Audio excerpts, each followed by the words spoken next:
Hey, I'm DaniSurname, and whenever people don't feel good, it's great to have a list of pick-me-ups that you can turn to perk yourself back up again. So I thought today I would share 10 of my favourite pick-me-ups that I've been using recently to help make me smile. Number 1, candles. I love sweet smelling candles and just little ones, but I also like big long bistro ones like this, and the warm light is so atmospheric and just warms my heart right up.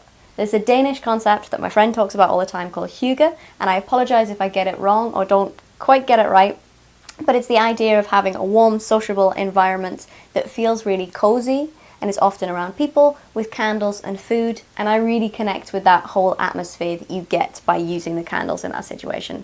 So that just makes me feel all cosy again.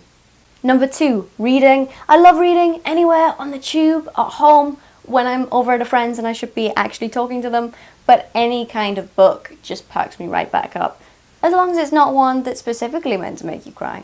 Like, I could be reading an academic book or fiction, and it's awesome just being able to escape into a world of words. Love it. Number 3, pancakes. I freaking love pancakes. I love Scotch pancakes that you put in the toaster and then you butter them. Ace. Top aces. Love it.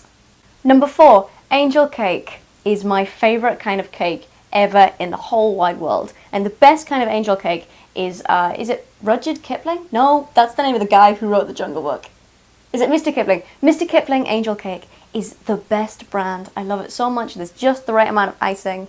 If I'm feeling a little bit meh when I come in from uni and I've got some in my food box, then I'll have some. And best cake ever. I'd really like to learn how to make it one day. Number 5, photography. All creative work makes me feel good, but especially photography because it's something that I've done for a long time and it's really close to my heart. When I set time aside to do photography, it makes me feel so good. If I'm having a couple of days that don't feel great, I'll assign some time to be able to go out somewhere and shoot something.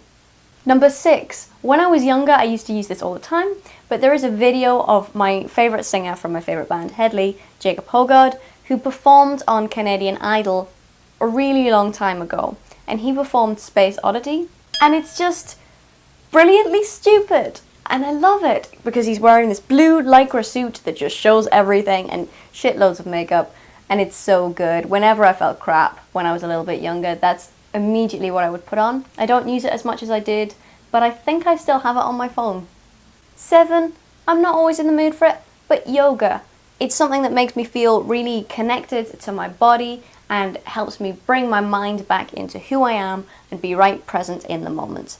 And yeah, not always in the mood for it, but when I concentrate and get onto the mat and just think about breathing here, right now, really brings me back, and that perks me up. That's what it is about yoga that works as a pick-me-up, when you bring yourself back to yourself. Number 8, for Christmas my auntie got me an electric blanket and it is so good. I highly recommend electric blankets. There are times when I'm at uni, when I'm sitting in a seminar and I am literally thinking about getting home to my electric blanket and having a nap. This is who I am these days. Number 9, dancing. Whether it's in public or in my room, if the music is right, I'm going to throw some shapes and I don't care what those shapes look like. Not a good dancer, but it feels so good. I love it. It is the best. Also makes me feel really alive because my heart starts going in my lungs and I'm reminded that I'm not a particularly fit individual. Number 10, playing old retro video games. I don't play a lot of games. I do play The Sims and Professor Layton. I'm a big fan of the DS, but when I'm feeling a little bit down, playing games that I used to play as like a young teenager or as a kid, it's the best. So good. There's a game called Pharaoh that I grew up on, which is so good. Theme Hospital, Roller Coaster Tycoon. Those old games that were made in like the 90s that only work with black bars at the side of the screen. Like, they just make me feel so nostalgic and warm inside. So I did write this list to make a video about it, but I also did it to remind myself of the great things I can do when I don't feel so good. You know that there's a lot going on in my life right now, and yeah, it's really important to remind yourself of the really good things you can do. We don't all have great days, so it's nice to sit down with a book or put on some candles or play old video games and feel happy and smiley again. So I hope that you enjoyed this video, but even if you didn't, I found it really therapeutic, and thanks for watching. Give me an ego boost, like the video, subscribe, and I'll see you again soon. As I record this message, I am lying in bed with my electric blanket on and I feel so cozy. It is lovely. I had some cake today. I had candles on. I really enjoyed filming this video. Yeah, felt super cozy.